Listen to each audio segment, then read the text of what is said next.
1.2 Concepto de desarrollo. Supongo que usted habrá escuchado o leído respecto a los países desarrollados o subdesarrollados o en vías de desarrollo, que finalmente quiere decir que nunca se van a desarrollar. ¿Tiene algo que ver esto con el desarrollo tecnológico? Antes de continuar, veamos qué definición entrega mi amigo el diccionario para la palabra desarrollo. Buscamos si nos encontramos con que es acción y efecto de desarrollar o desarrollarse, por lo cual voy a la palabra desarrollar. Leo la última definición entre varias y que tiene que ver directamente con las reflexiones que estamos haciendo. Comillas, progresar, crecer económicamente, social, cultural o políticamente las comunidades humanas. Cierre de comillas. Interesante, ¿no le parece a usted? El diccionario no solo hace sinónimo desarrollar con progresar, sino que con crecer, es decir, incrementar, aumentar indefinidamente los elementos centrales de la sociedad humana, como son la economía, la cultura, etc. Ya hemos reflexionado a fondo sobre el progreso y llegado a la conclusión de que no hay una opinión mayoritaria acerca de su definición y cómo medirlo, salvo en lo que se refiere al progreso de la tecnología. Estudiemos ahora qué se ha entendido históricamente como desarrollo. Como ya hemos visto, en algún recodo del camino de la evolución surge el hombre pensante capaz de dominar los procesos que se generan en la naturaleza, de abstraer ciertas ideas de sus impresiones respecto al movimiento perpetuo de cosas, luces, sombras, olores y colores, es decir, de construir objetos mentales que le van a ayudar a disponer de armas, herramientas, vestidos para defender su especie. La segunda conquista fundamental del ser humano es el fuego, que le permite protegerse del frío, de los depredadores, cocer alimentos, transformar la arcilla en cerámica y fundir algunos metales. Algunos miles de años tienen que transcurrir para que a través de ensayo y error, avances y retrocesos, el hombre llegue a lo que llama civilización neolítica, iniciada cuando de recolector se transforma en cultivador y de cazador en criador de animales. Otros miles de años transcurren y tenemos al ser humano capacitado en la construcción de canales de riego, sabiendo fabricar molinos que funcionaban con la fuerza de las aguas, preocupado de conseguir energía de sus bueyes y más tarde del viento.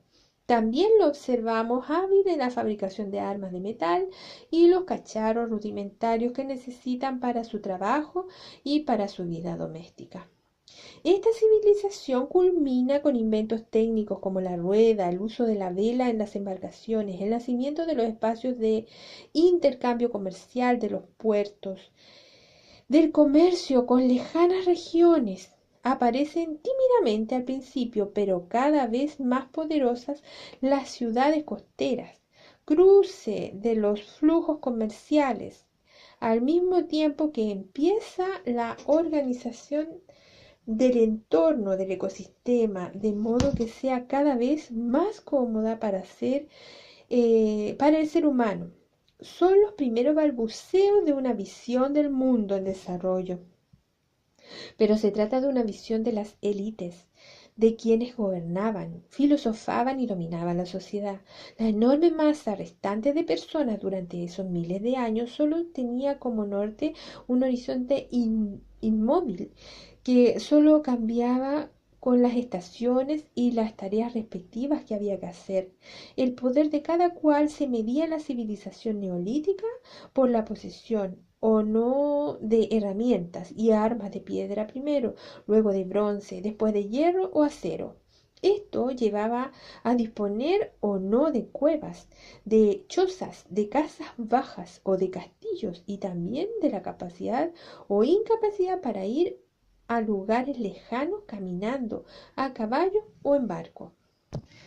Durante muchos milenios, la acción del ser humano sobre el medio ambiente, sobre su entorno, se desarrolló en la forma descrita. Sin embargo, para las élites los progresos eran tan lentos que empezaron a utilizar medios violentos, drásticos, como las guerras incesantes para desarrollar sus riquezas y poderes. La destrucción creciente de vidas, cultivos, tierras y riquezas de unos eran compensadas con la ganancia de los vencedores. Había una suerte de suma cero para la naturaleza. Esta situación duró muchos siglos y durante ese tiempo se modifican las técnicas de agricultura, se desarrollan los circuitos de circulación de mercaderes y mercancías por tierra y mar, aparecen carreteras equipadas con el juego de eje delantero giratorio, se construyen molinos de viento, se organizan los gremios de tintoreros, ceramistas, armadores, cerveceros, etc. A su vez, se inventan artefactos para hacer más segura la navegación, como el astrolabio, el timón de codaste, la carabela y otros que permiten descubrir nuevos, amplios y ricos mundos ignorados. Puedo asegurarle a usted que, que la visión del mundo y la idea de desarrollo existe en el periodo entre la civilización neolítica y la revolución industrial permaneció en lo esencial prácticamente invariable, es decir, el desarrollo consistía en avanzar hacia el dominio, el control de la naturaleza, poniéndola al servicio del hombre, pero sin imaginar siquiera la posibilidad de su destrucción por parte de éste. La tercera conquista fundamental para el desarrollo se produjo con la Revolución Industrial, iniciada hace 2 siglos en Inglaterra y expandida al continente europeo, y que surge a partir de las aplicaciones tecnológicas del fuego, de la construcción de máquinas. Su símbolo es, como usted sabe, no, como usted sí ya ha visto, la máquina a vapor, que supera largamente el uso de la energía de las corrientes de aguas o de los vientos. Durante el siglo XVIII, llamado por algunos el siglo de las luces, las ideas dominantes habían empezado a cambiar, surgiendo de la Declaración de los Derechos del Hombre en 1776, los trabajos de Adam Smith sobre el desarrollo capitalista y la riqueza de las naciones, los barcos a vapor, etc. Entre los siglos XIX y XX surgen miles de innovaciones, inventos, propuestas, sugerencias y acciones para acelerar el llamado desarrollo de la civilización occidental y cristiana, muchas de las cuales no tenían nada de desarrollo, ni de civilización, ni de cristiana, al menos como pensamos muchos dichos conceptos hoy día. Al lado de la expansión de las minas, de la siderurgia, de las fábricas, de los ferrocarriles, barcos, aviones, del desarrollo de la máquina, la electricidad y la electrónica, de la energía nuclear, surge la depredación de los recursos naturales, la polución del medio ambiente, la explotación de los niños y de los trabajadores en general, la ingesta de sustancias tóxicas, por ejemplo el asbesto, el agotamiento y en algunos casos el fin de fuentes de energía como el carbón, el peligro de las radiaciones de la basura nuclear. Es que el tema del desarrollo se había convertido en una ideología oficial de empresarios y políticos, con las respectivas frases clichés repetidas por los sistemas de comunicación social del siglo XIX. Después de la Primera Guerra Mundial, donde se había utilizado por primera vez el uso indiscriminado de sustancias y armas de destrucción masiva, aunque respecto de las actuales eran juego de niños, vino un corto interludio de paz, terminado abruptamente por el surgimiento del fascismo y el nazismo en Europa Central y el afianzamiento del estalinismo en la Unión Soviética. Así, durante la década del 30 en el siglo XX, surgieron las primeras voces que se refirieron a la crisis del desarrollo, asociándola a la crisis del capitalismo. Terminada la Segunda Guerra Mundial, las élites triunfantes tomaron buena cuenta de la experiencia recogida de la crisis del desarrollo que habían vivido en el decenio anterior, y de lo primero que se preocuparon fue de la reconstrucción y de los problemas que surgían dado el antagonismo entre el mundo libre y el mundo comunista.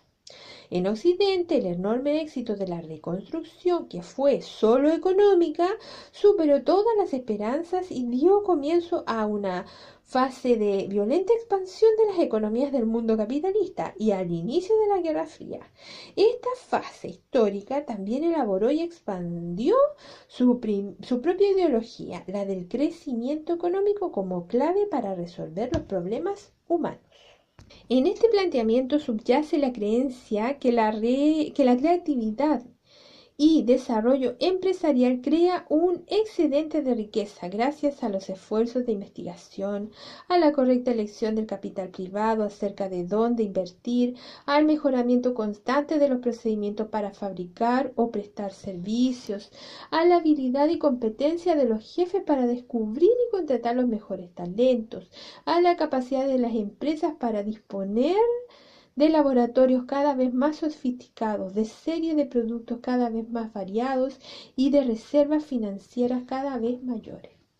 En definitiva, se trata de obtener productos de calidad y variedad creciente en el menor con el menor gasto posible, de lo cual derivan dos consecuencias complementarias y equivalentes. Una, que para un mismo producto su tiempo de fabricación tiene que ser decreciente y para un mismo trabajo la productividad debe ser creciente.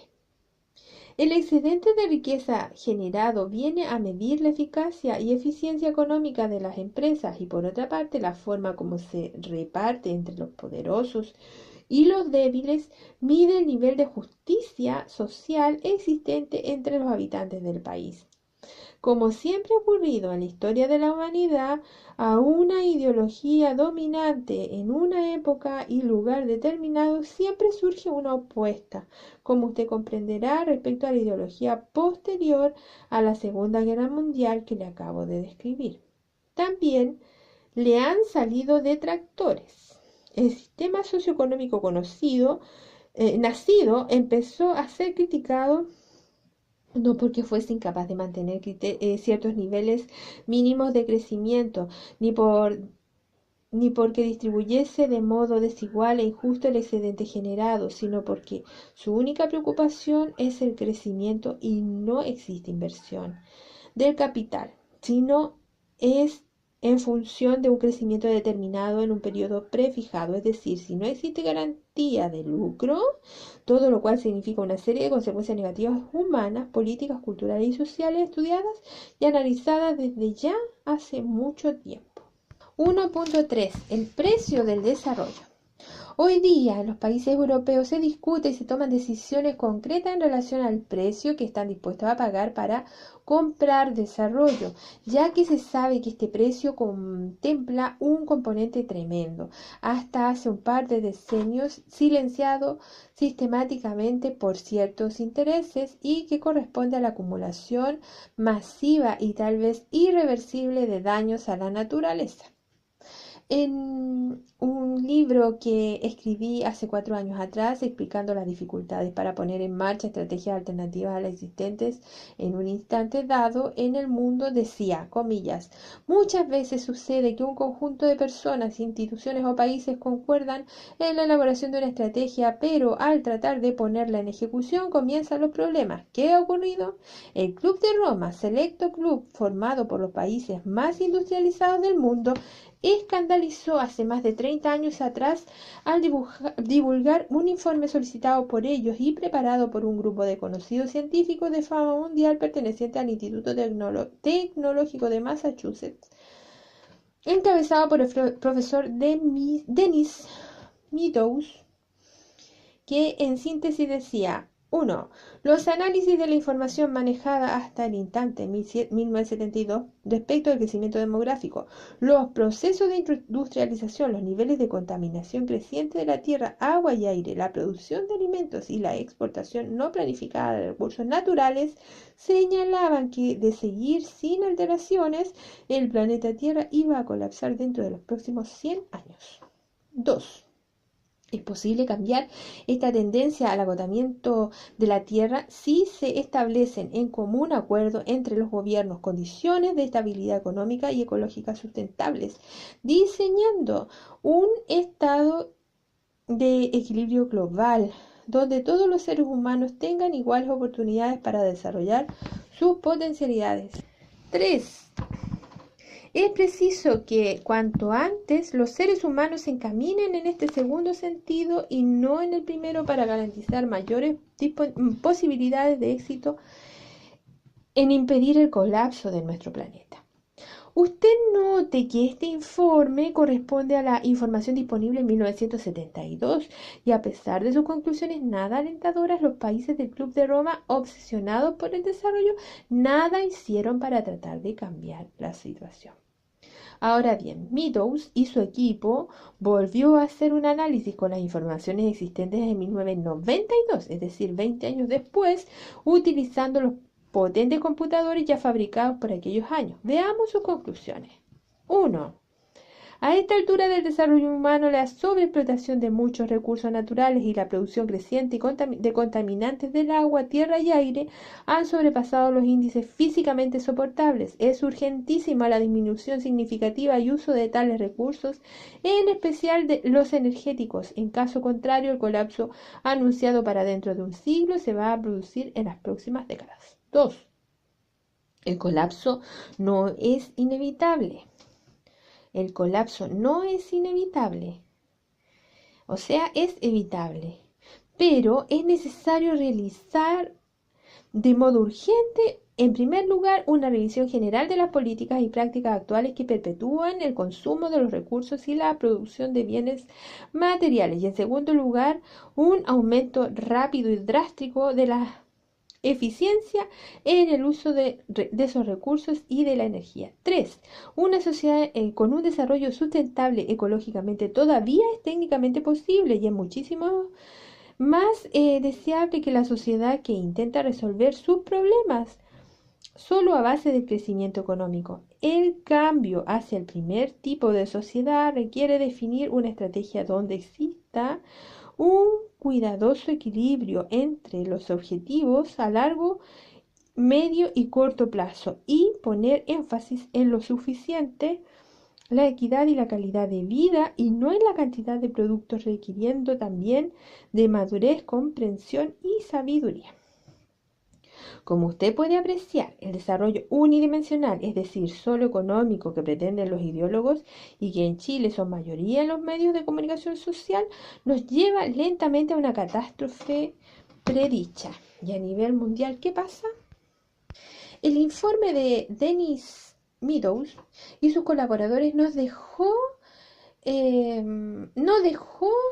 de producir algún efecto. Y en 1992, 10 años atrás, se juntaron en Río de Janeiro, Brasil, la que se llamó Primera Conferencia de las Naciones Unidas sobre el Medio Ambiente y el Desarrollo, la que concluyó con un plan estratégico y propuestas de acción no vinculantes, es decir, ninguno de los países que participaron estaban obligados a cumplirlas. 4 años después, en Kioto, Japón, ante la gravedad del debilitamiento de la capa de ozono, producto de los millones de toneladas de contaminantes, se lanza a la atmósfera los centenares de miles de industrias hoy existentes, especialmente en Estados Unidos. Se acordó poner en ejecución un plan concreto para reducir esas emisiones. El primer país que, pese al compromiso firmado, lo desconoció fue precisamente Estados Unidos. Por último, el Informe de Desarrollo Humano de Naciones Unidas de 1998 entrega datos detallados de la degradación de millones de hectáreas de tierra cultivable en el mundo, la disminución creciente de las fuentes de agua, la destrucción de bosques y selvas, las pérdidas de la biomasa marina, los cambios en el clima y sus impactos negativos, productos del adelgazamiento de la capa de ozono y otras alteraciones del ecosistema como producto de la implantación de los actuales modelos de desarrollo socioeconómico. El problema central de nuestra época es, a mi juicio, que la ideología dominante la construyen algunos economistas profesionales que, como tal vez usted sepa, son expertos en predecir con exactitud matemática las situaciones vividas por la economía en el pasado. Ellos han descubierto un terreno nuevo y muy prometedor para sus deliciosos ejercicios algebraicos, llenos de matrices y curvas estadísticas. ¿Cuál es añadir los indicadores sociales o indicadores de bienestar o de calidad de vida como efectos de las transacciones internacionales? Así, la cuestión del deterioro creciente del medio ambiente se ha discutido solo desde el punto de vista del costo, del rendimiento y del impacto que las acciones de control riguroso obligan en cualquier estado, obligan de cualquier obligación de cualquier estado, tienen sobre la tasa de crecimiento del Producto Interior Bruto, PIB. Todos los cálculos demuestran que tal impacto genera un costo eh, que para muchas empresas es inaceptable, y no ha faltado un ministro chileno del área económica que haya expresado que por una mala entendida defensa de la pureza de nuestros ríos y aire, el país debe dejar de desarrollarse. A este tipo de personajes no se les pasa por la cabeza que la sumatoria de problemas que genera la tesis del chorreo es muy superior al costo y beneficio que supone la degradación de la naturaleza hoy día, y que va a repercutir negativamente en la calidad de vida de las generaciones que vienen después de nosotros. El estado normal de una sociedad, lo que se estima estado en desarrollo, es su capacidad de crecer indefinidamente desde el punto de vista económico. Es la visión dominante hoy día entre nuestros economistas y gobernantes. El problema de Chile, dicen, es la superación de los obstáculos económicos negativos. Superados estos, el país entrará en una espiral de desarrollo y crecimiento permanente. Para ello se necesita crear condiciones cada vez mejores para que venga la inversión extranjera, pero también incorporar máquinas cada vez más sofisticadas y capacitar a los trabajadores para que sean capaces de usarlas sin dañarlas. Han descubierto con gran rapidez que las personas son las que hacen funcionar las máquinas, y por ello se ha puesto de moda el desarrollar habilidades y competencias para tener las cualificaciones adecuadas. Se trata de una visión sesgada de lo que es el ser humano, porque no siempre y en todas partes las personas están dispuestas a renunciar a lo que son o esperan ser y transformarse en un simple engranaje de un proceso de acumulación de riqueza en otras manos. Son los problemas de nuestra época. Y son problemas que surgen mientras comenzamos a vivir la cuarta conquista fundamental en el desarrollo de la humanidad. ¿Cuál es el paso gradual de una sociedad preocupada por el desarrollo material, industrial, basado en la manipulación de la materia y la energía, a otra, donde el desarrollo se inmaterializa, se basa en la inteligencia, en la información y el conocimiento?